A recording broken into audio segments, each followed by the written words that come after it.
ஒரு பொண்ணு 2 மாசமா காணாமல் போயிருப்பாங்க. யாராவது அவங்கள கொலை பண்ணியிருப்பாங்கன்னு நினச்சாங்க. ஆனால் உண்மை என்ன தெரியுமா?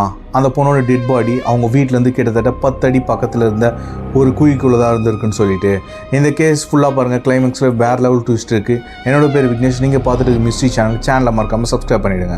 2025 ஜூன் 28 வயசான தானு சிங்னு சொல்லிட்டு கிட்டத்தட்ட 2 மாசமாக காணாமல் போயிருக்காங்க.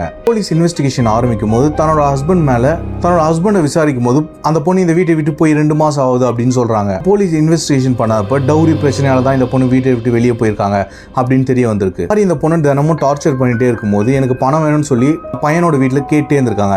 அதுக்கப்புறம் அவங்க வீட்டில் இருக்கிற எல்லாருமே சேர்ந்து அந்த பொண்ணை கொலை பண்ணிட்டு இருக்காங்க. இது அக்கம்பக்கம் வீட்டிலலாம் இந்த மாதிரி இந்த பொண்ணு காணாமல் போச்சு அப்படின்னு விசாரிச்சுட்டு இருக்கும்போது பக்கத்து வீட்டில் இருக்கவங்களாம் இல்லை தெரியல சார், லாஸ்ட்டாக ஒரு 1 வீக் முன்னாடி அவங்க வீட்டு முன்னாடி பள்ளம் தோண்டிட்டு இருந்தாங்க.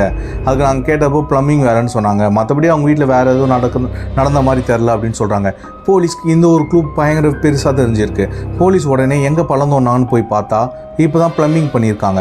இது எப்போ பண்ணீங்க அப்படின்னு கேட்டால் அந்த பொண்ணு காணாமல் போய் 2 நாளைக்கு அப்புறம். உடனே போலீஸ் இதுதான் விஷயம்னு செஞ்சு இதெல்லாம் கூட்டின்னு வந்து அந்த இடத்துல ப்ளம்பிங்கை நோண்டி பார்த்தா அந்த பொண்ணோட டெட் பாடி கிடச்சிருக்கு. போலீஸ் அதுக்கப்புறம் அந்த குடும்பத்தையே லாக்அப்பில் எடுத்து கேஸ் போட்டு உள்ளேயும் தள்ளிடுறாங்க. ஒரே ஒரு டவுரி விஷயத்தால் இவ்வளோ பெரிய விஷயம் நடக்குது பற்றி இந்த மாதிரி ஆயிரக்கணக்கான வீடியோஸ் வந்துட்டே தான் இருக்குது நெட்டில் இன்னைக்கு வரைக்குமே.